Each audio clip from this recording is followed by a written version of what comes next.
Welcome to the Leo.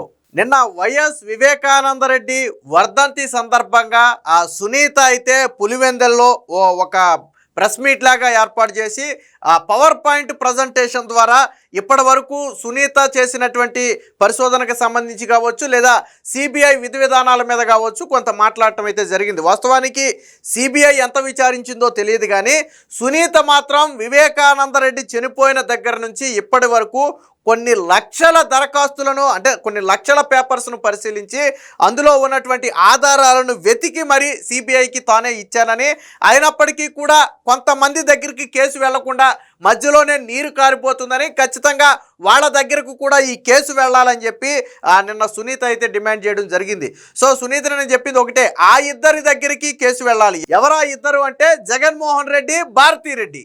అంటే వాళ్ళ పాత్ర ఏంటి అనేది కూడా తేల్చాలి అనేది ప్రధానంగా సునీత డిమాండ్. గతంలో అనేక సందర్భాల్లో కూడా చెప్పింది. నిన్న కూడా సాక్షిలో వివేకానందరెడ్డి గుండెపోటుతో చనిపోయారు అని చెప్పటానికి ముందు ఆ సాక్షి ఎడిటర్ భారతీ రెడ్డితో 4 సార్లు మాట్లాడారు. బట్ ఇప్పటి వరకు ఎందుకు మాట్లాడారు ఏంటి అనేది సిబిఐ విచారణలో రాలేదు. మరి దాన్ని అంటే భారతీ రెడ్డితో ఏం మాట్లాడారు అనేది మరి విచారించి తెలుసుకోవాల్సిన బాధ్యత సిబిఐ మీద ఉంది కదా అనేది నిన్న సునీత చెప్పినటువంటి మాట. అలాగే అనేక ఆధారాలు ఉన్నప్పటికీ కూడా సిబిఐ లోతుగా దర్యాప్తు చేయలేదు. కేవలం వారి వాంగ్మూలాలను నమోదు చేసుకోవటానికే ప్రాధాన్యం ఇచ్చింది తప్ప దాని డెప్త్కి వెళ్ళి విచారించే ప్రయత్నం చేయలేదు. నేను చేసినటువంటి ఆ విచారణలో నాకు అనేక ఆధారాలు, అనుమానాలు కూడా లభ్యమయ్యాయి. వాటన్నిటినీ కూడా నేను కోర్టుకి సబ్మిట్ చేశాను, సిబిఐ అధికారులు కూడా సబ్మిట్ చేశాను.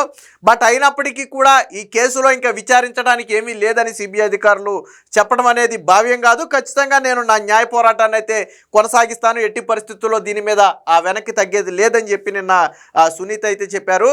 సో ఆవిడ ముందు పెట్టినటువంటి అనుమానాలు ఏంటనేది కూడా ఒక వార్త రూపంలో వచ్చాయి, ఒకసారి చూద్దాం. ఆ ఇద్దరి వరకు దర్యాప్తు వెళ్ళాలి, మాజీ మంత్రి వివేక కుమార్తె సునీత అని చెప్పి చెప్పారు.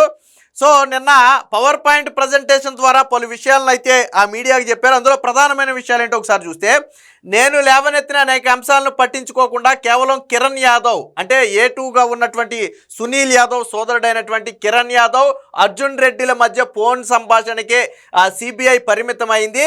కిరణ్ యాదవ్, అర్జున్ రెడ్డి ఇచ్చిన స్టేట్మెంట్లను రాసుకున్నారే తప్ప దర్యాప్తు అధికారులు దాని మీద లోతుగా విచారించలేదు అనేది ఒకటి. రెండోది, లోతైన విచారణ జరిగితే హత్యకు మూలాల వ్యవహారం వరకు వెళ్ళేది. వివేక హత్యకు ముందు తర్వాత కిరణ్ యాదవ్ కదలికలు, ఆయన సంభాషణలు పలు అనుమానాలకు దారితీస్తున్నాయి. కిరణ్ యాదవ్ అర్ధరాత్రి ఉమాశంకర్ రెడ్డి భార్యతో 25 సార్లు ఫోన్లో మాట్లాడినట్లు రికార్డులు ఉన్నాయి. దాని మీద సిబిఐ కానీ ఎందుకు మాట్లాడారు అనే దాని మీద సిబిఐ విచారణ చేయలేదు అనేది నిన్న సునీత చెప్పిన మాట. ఇక వివేక గుండెపోటుతో చనిపోయారని ముందుగా సాక్షి టీవీలో వేశారు, కానీ కడప నుంచి ఆ ఛానల్ రిపోర్టర్ శ్రీనివాసు చెప్పిన దానికి వేసిన వార్తకు తేడాలున్నాయి. సాక్షి టీవీ ఎడిటర్ భాస్కర్ ఆ రోజు 4 సార్లు చైర్పర్సన్ భారతీ రెడ్డితో ఫోన్లో మాట్లాడారు. ఈ కేసులో అనుమానాలు నివృత్తి కాకుండానే సిబిఐ దర్యాప్తు ముగించిందంటూ అదనపు ఛార్జ్ షీట్ వేయటమేంటి అని చెప్పి మాట్లాడారు. ఇక్కడ సునీత అడిగిన ప్రశ్న కీలకమైన ప్రశ్న ఏంటంటే, గుండెపోటుతో చనిపోయారని సాక్షి టీవీలో వేశారు, కానీ కడప నుంచి ఆ ఛానల్ రిపోర్టర్ శ్రీనివాసు తెప్పిన దానికి వేసిన వార్తకు మధ్య తేడాలు ఉన్నాయి. అంటే బహుశా ఆయనేమో గొడ్డల పోటో లేదా ఇంకోటో చెప్పుండుంటే వీళ్ళు మాత్రం సాక్షి ఛానల్లో గుండెపోటు అనేసి ఉంటారు. సునీత చెప్పేది కూడా అదే. ఆ రిపోర్టర్ కడప రిపోర్టర్ చెప్పింది వేరు, సాక్షిలో వేసింది వేరు. చెప్పిందేమో కడప రిపోర్టర్ శ్రీనివాస్ అనే వ్యక్తి, కానీ సాక్షిలో వేసింది ఎవరు? ఆ ఎడిటర్ అయినటువంటి భాస్కర్ అనే వ్యక్తి. ఆ భాస్కర్ అనే వ్యక్తి ఈ సాక్షిలో ఈ వార్త వేయటానికంటే ముందు భారతీ రెడ్డితో 4 సార్లు మాట్లాడాడు. ఏం మాట్లాడాడు? ఇది సునీత బలంగా అడుగుతున్న ప్రశ్న. ఆ ఎడిటర్ భారతీ రెడ్డితో ఏం మాట్లాడారు? శ్రీనివాసు చెప్పింది చెప్పినట్టు సాక్షి టీవీలో వేయకుండా ఎందుకు దాన్ని మార్చి వేశారు అనేది సునీత అడుగుతున్నటువంటి ప్రశ్న. మరి ఇప్పటి వరకు దీని మీద జగన్మోహన్ రెడ్డి, భారతీ రెడ్డి కూడా స్పందించాల. వాస్తవానికి వీళ్ళు ఈ విషయం పలానా ఎడిటర్ ద్వారా మాకు తెలిసిందని కూడా గతంలో వాళ్ళు ఎప్పుడు చెప్పలా. బట్ అది సిబిఐ విచారణలో బయటకు వచ్చినటువంటి విషయం, సునీత అడుగుతున్నటువంటి విషయం. ఇకపోతే సమాచారం ఇచ్చిన సమయం పైన కూడా పలు అనుమానాలు ఉన్నాయని చెప్పి నిన్న సునీత అయితే చెప్పింది. హత్యకు ముందు తర్వాత కిరణ్ యాదవ్ చాలా అనేక మందితో ఫోన్ మాట్లాడారు. సాక్షి ఛానల్లో గుండెపోటుతో వివేక మృతి అని రాయటానికి 1 నిమిషం ముందే కిరణ్ యాదవ్ అర్జున్ రెడ్డికి వివేక సార్ డెడ్ అనే సందేశాన్ని రాత్రి 1:15కి పంపినట్లుగా తొలుత భావించిన ఫోరెన్సిక్ పరీక్షల్లో ప్రకారం ఆ సమయం యూటీఐలో నమోదైందని సిబిఐ తెలిపింది.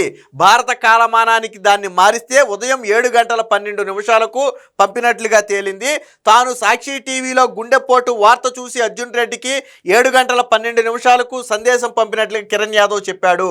అయితే సాక్షి టీవీలో ఆ వార్త 7:13 ప్రచారమైందంటే సాక్షి టీవీలో వార్త రావటానికంటే ముందే ఈయన మెసేజ్ చేశాడు. బట్ ఏమని చెప్పాడంటే నేను సాక్షి టీవీలో చూసి మెసేజ్ చేశానని చెప్పాడు. బట్ సాక్షి టీవీలో ప్రచారమైనటువంటి ఆ టైంని ఇతను మెసేజ్ చేసినటువంటి వాట్సాప్ టైంని రెండింటిని క్యాలిక్యులేట్ చేస్తే మెసేజే ముందు చేశాడు. వివేకానంద్ సార్ డెడ్ అనే మెసేజ్నే ముందు చేశాడు. వార్త అనేది తర్వాత వచ్చింది. కానీ చెప్పటం ఏం చెప్పాడు, నేను సాక్షిలో చూసి మెసేజ్ చేశానని చెప్పాడు. సో అది రాంగ్. అది ఆ 2 టైములు కరెక్ట్గా క్యాలిక్యులేట్ చేసి చూస్తే 1 నిమిషం ముందే మెసేజ్ వెళ్ళింది. 1 నిమిషం అయినా 2 నిమిషం అంటే బహుశా సాక్షిలోకి వార్త వస్తుందని కన్ఫర్మ్ చేసుకుని మెసేజ్ చేసేసి ఉండొచ్చు. బట్ వార్తకి దానికి మధ్య 1 or 2 minutes గ్యాప్ ఉంది. మీకు వార్త వచ్చిన తర్వాత చేసుంటే ఓకే, బట్ వార్త కంటే ముందే మెసేజ్ ఎలా చేసావు? చేసింది కాకుండా నేను సాక్షిలో చూసి చేశానని చెప్పడం అనేది అబద్ధం. సో దీని మీద కూడా సునీత అయితే అడుగుతుంది. అయితే సాక్షి టీవీలో 7:13కి ఆ వార్త ప్రసారం అయింది. సాక్షి ఛానల్లో 10 గంటల తర్వాత గుండెపోటు కాదు హత్యపై అనుమానాలున్నాయని ప్రచారం చేశారు. దీనిపై తీగలాగితే డొంక కదిలేది కదా. 13 లక్షల రికార్డులను రాత్రింబవళ్లు పరిశీలించి కొన్ని సాక్ష్యాలను ఇటీవల నేను న్యాయస్థానానికి సిబిఐకి కూడా అప్పగించానని చెప్పింది. అంటే సునీత దాదాపుగా 13 లక్షల రికార్డులను పరిశీలించిందంటే ఆవిడ ఓపిక చూడండి ఒకసారి.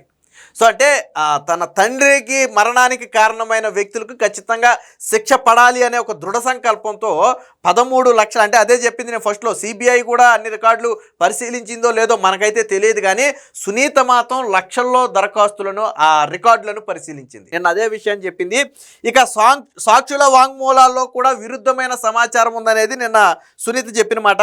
హత్య జరిగిన రాత్రి నిందితుడు సునీల్ యాదవ్ ఎక్కడున్నారనే విషయమై సాక్షుల వాంగ్మూలాల్లో తేడా ఉంది. సో సునీల్ అనే వ్యక్తి కీలకమైనటువంటి వ్యక్తి. సునీల్ యాదవ్ అనే వ్యక్తి, సునీల్ తల్లి సావిత్రి యాదవ్ మొదటి ఇచ్చిన వాంగ్మూలంలో అతడు ఆ రాత్రి నుంచి 2 సార్లు బయటికి వెళ్ళి వేకువజామున 4 గంటలకు తిరిగి వచ్చారని చెప్పారు. సునీల్ రాత్రంతా ఇంట్లోనే ఉన్నాడని అతని తల్లి ఇచ్చిన మొదటి వాంగ్మూలం ఒత్తిడితో తీసుకున్నదని తాజాగా కిరణ్ యాదవ్ చెప్పారు. దీనిపై కూడా స్పష్టత ఇవ్వాలంటే 2 వాంగ్మూలాలు. ఒకసారేమో రాత్రంతా ఇంట్లోనే ఉన్నాడని చెప్పారు, మరొకసారేమో లేదు మా అబ్బాయి 2 సార్లు బయటికి వెళ్ళి వేకువజామున తెల్లారగట్ల 4ంటికి ఇంటికి వచ్చాడని చెప్పి ఒకసారి చెప్పారు. సో ఆ 2 వాంగ్మూలాల మధ్య విరుద్ధం ఉంది, వాటిని సిబిఐ తేల్చలేదని చెప్పారు. ఇక కాల్ రికార్డ్స్ కూడా అనుమానాలు. కిరణ్ యాదవ్ ఫోన్ ఉపయోగించి సునీల్ కాల్స్ చేశాడని చెప్పినా సిడిఆర్ మాత్రం వేరే విషయాన్ని సూచిస్తున్నాయని పేర్కొన్నారు. కిరణ్ ఫోన్ నుంచి ఎర్రగంగిరెడ్డికి కాల్ చేయగానే సునీల్ ఫోన్కు 3 సార్లు కాల్ చేసే ప్రయత్నం జరిగినట్లుగా రికార్డులు చూపుతున్నాయి. ఇంకా 2019 మార్చి 16న సునీల్ ఫోన్ జేఎన్టీయు రోడ్డు ప్రాంతంలో ఉండగా కిరణ్ ఫోను బకరాపురంలో ఉన్నట్లుగా రికార్డులు సూచించాయి. అంటే వాళ్ళిద్దరూ చెప్పే తప్పు. నేను ఆ వ్యక్తి ఫోన్ నుంచే ఇప్పుడు ఒక వ్యక్తి ఫోన్ నుంచి నేను ఫోన్ చేయాలంటే ఇద్దరు ఒక చోటే ఉండాలి, ఉంటేనే ఆ వ్యక్తి ఫోన్ నుంచి ఫోన్ చేయడానికి కుదురుద్ది, పక్కన ఉంటేనే. కానీ లొకేషన్స్ చూస్తే 2 వేరు లొకేషన్స్లో ఉన్నారు, కానీ అతని ఫోన్తో నేను ఫోన్ చేశానని చెప్పి చెప్తున్నాడు. సో ఇది కూడా తేడాగా ఉందని చెప్పి నిన్న సునీత చెప్పారు. ఇక అర్జున్ రెడ్డి టైం లైన్పై ప్రశ్నలు అని చెప్పి అర్జున్ రెడ్డి తనకు ఉదయం 8 గంటలకు తల్లి ద్వారా మరణ వార్త తెలిసిందని చెప్పిన కాల్ రికార్డు ప్రకారం ఉదయం 7:28 వైఎస్ అభిషేక్ నుంచి కాల్ వచ్చినట్లుగా వెల్లడైంది. ఆ సమయంలో అభిషేక్ రెడ్డి ఘటనా స్థలంలోనే ఉన్నారన్నారు. భరత్ యాదవ్ తన వాంగ్మూలంలో సునీల్ యాదవ్ పై అనుమానం వ్యక్తం చేసిన హత్య జరిగిన ఉదయం అతను అతని సోదరుడు మహేంద్ర యాదవ్ మధ్య అనేక కాల్స్ జరిగినట్లుగా రికార్డులు చూపుతున్నాయని సునీత తెలిపారు. సో ఈ అర్జున్ రెడ్డి అనే వ్యక్తి ఏం చెప్పాడంటే ఉదయం 8 గంటలకు మా అమ్మ చెప్తే తెలిసింది నాకు ఎవరు వివేకానంద రెడ్డి చనిపోయారని, అప్పటి వరకు నాకు తెలియదని అర్జున్ రెడ్డి అనే వ్యక్తి చెప్పాడు. కానీ ట్విస్ట్ ఏంటంటే ఇదే అర్జున్ రెడ్డికి అభిషేక్ రెడ్డి ఇటీవల చనిపోయాడు, డాక్టర్గా చదువుతున్నటువంటి అభిషేక్ రెడ్డి జగన్మోహన్ రెడ్డికి బంధువు. సో అభిషేక్ రెడ్డి నుంచి ఆల్రెడీ అర్జున్ రెడ్డికి 7:28కే ఫోన్ వెళ్ళింది. పోనీ అర్జున్ రెడ్డికి, అభిషేక్ రెడ్డికి అప్పటికి మరణ వార్త తెలియదా అనుకుంటే ఎక్కడి నుంచి ఫోన్ చేశాడు? వైఎస్ వివేకానంద రెడ్డి మృతదేహం దగ్గర నుంచే ఫోన్ చేశాడు. అంటే 7:28 అర్జున్ రెడ్డికి అభిషేక్ రెడ్డి ద్వారా విషయం తెలిసింది. కానీ ఏమని చెప్పాడు? నాకు 8 గంటలకు మా అమ్మ ద్వారా తెలిసిందని చెప్పి సిబిఐకు వాంగ్మూలం ఇచ్చాడు. సో ఇది కూడా విరుద్ధంగా ఉన్నాయి, రికార్డ్స్ విరుద్ధంగా ఉన్నాయి. అభిషేక్ రెడ్డి ఆల్రెడీ ముందే ఫోన్ చేశాడు, 7:28 ఫోన్ చేశాడు. కానీ ఆ విషయం చెప్పలా. అభిషేక్ రెడ్డి ద్వారా నాకు తెలిసింది, అభిషేక్ రెడ్డి ఆ వివేకానంద రెడ్డి మృతదేహం దగ్గర ఉండి చూసి నాకు ఫోన్ చేశాడనే విషయాన్ని చెప్పలా. చెప్పకుండా మా అమ్మ ద్వారా నాకు తెలిసింది 8 గంటలకు అని చెప్పి అబద్ధం చెప్పాడు. సో ఇలా 1 కాదు 2 కాదు అనేక సంబంధం లేని పొంతం లేనివి అయితే ఉన్నాయి. సో సునీత చెప్పేది ఒక్కటే. ఇక్కడ చూడండి, నిద్ర లేకుండా శోధించా ఆ ఇద్దరి వరకు, ఆ ఇద్దరు అంటే ఎవరు? జగన్ను భారతి వరకు దర్యాప్తు వెళ్ళట్లేదు. ఇది $1 మిలియన్ ప్రశ్న. ఆ ఇద్దరి వరకు దర్యాప్తు జరగాలి. అందుకోసమే ఎన్నో రాత్రులు నిద్ర లేకుండా శోధించా. కొన్ని నెలల పాటు రాత్రి 11 గంటల వరకు నిద్ర మేల్కొని వేకువజామున 3 గంటలకు లేచి ఎంతో శ్రమించి దర్యాప్తు నివేదికలను పరిశీలించాం. అందులో వచ్చిన అనుమానాలను, ఆధారాలను చూపించా. భరత్ యాదవ్, మహేంద్ర యాదవ్ అనే వ్యక్తులకు సంబంధం ఉందని ఆధారాలు అందిస్తే వాటిని పక్కన పెట్టేశారు. భరత్ యాదవ్కు తుపాకీ లైసెన్స్ ఎవరు ఇప్పించారనేది కూడా తేలాలి. ఫిబ్రవరిలో కుక్కను చంపినప్పటి నుంచి కూడా మా నాన్నపై హత్యకు కుట్ర ప్రారంభించారు. సుప్రీంకోర్టులో ప్రస్తుతం సిబిఐ న్యాయవాది సైతం దీని మీద దర్యాప్తు అవసరం లేదనటం విచిత్రంగా ఉందని చెప్పారు. వాస్తవానికి వివేకానంద రెడ్డి హత్య కంటే ముందే ఆ ఇంట్లో కుక్కను చంపేశారు. సో కుక్కను చంపింది ఎందుకంటే రేపొద్దున హత్య చేసే సమయంలో దాన్ని అడ్డం ఉండకూడదనే ఉద్దేశంతోనే చంపేశారనేది సునీత చెప్తున్నటువంటి మాట. అప్పటి నుంచి కూడా మా నాన్న హత్యకు కుట్ర పన్నారు అనేది సునీత చెప్పిన మాట. ఏది ఏమైనా సునీత చెప్పేది ఒకటే, జగన్మోహన్ రెడ్డి, భారతీ రెడ్డిల వరకు విచారణ వెళ్ళాలి.